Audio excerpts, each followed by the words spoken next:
Now we will start with the first page. As discussed earlier, bibliographic information is given on the first page of the patent document. Let us check this patent document.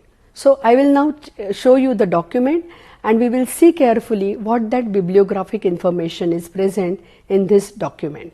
Check this document here. If you see the bibliographic information, here you are able to notice the country, that is a United States. Now next is that you can see here the title, that is a oral care system kit and method. Next you can notice here Jimenez, that is the name of the inventor.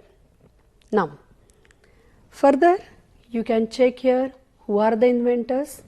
So you can check out these three are the inventors of this document: Jimenez, Sorrentino and Moscovich.